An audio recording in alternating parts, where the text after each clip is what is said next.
Did you know, even before Russia invaded Ukraine back in February of 2022, naval forces from both Russia and Ukraine had previously faced off against each other numerous times before. One such incident that I'm talking about took place in November of 2018, and this incident left countries with damaged ships and one nation with casualties. To better understand, we need to go back in time to 2014. During this time, the country of Ukraine is facing a nationwide crisis. Using the chaos in Ukraine as an excuse, Russian forces would take the opportunity to seize Crimea from Ukraine. Not even a month after the invasion, Russia would eventually annex Crimea.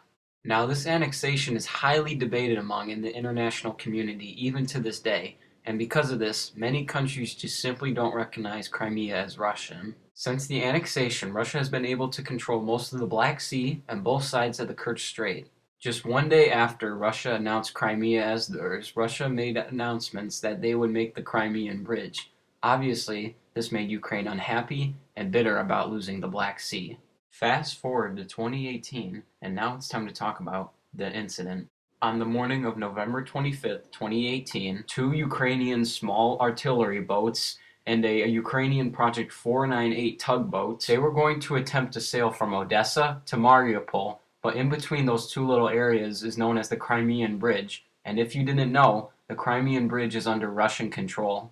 And with that, Ukraine recognized none of it as Russian. The Ukrainians, citing the 2003 Russo-Ukrainian Treaty on Freedom of Navigation in the relevant area, specified that it was not Russian, but in fact, it was international waters and both countries could use it.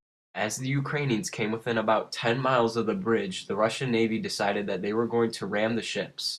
After taking out the slower Ukrainian tugboat, the Russian Coast Guard decided to focus on the more agile gunboats. Because of their agility and speed, the Ukrainians evaded the Russian ships, but the Russians weren't so lucky and collided with each other.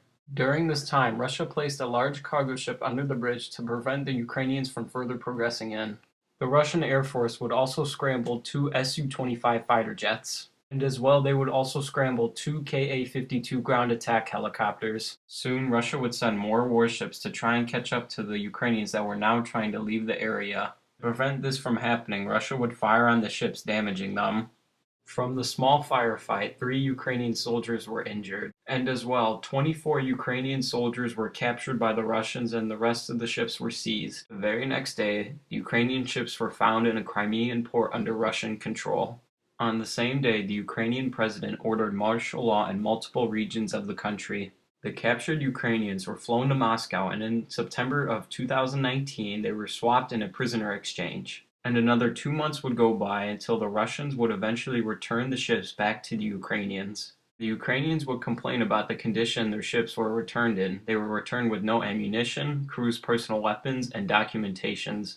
Both countries accused each other of being reckless. The Ukrainian Navy made a statement saying the seizure of the ships were illegal, but the Russians made a statement saying the Ukrainians aimed their weapons at their ships first. What we can learn from this conflict is that it's the gradual escalation of war between Ukraine and Russia, and this would eventually all come to a head in February 24, 2022. And on that day, we know the history of warfare changed forever.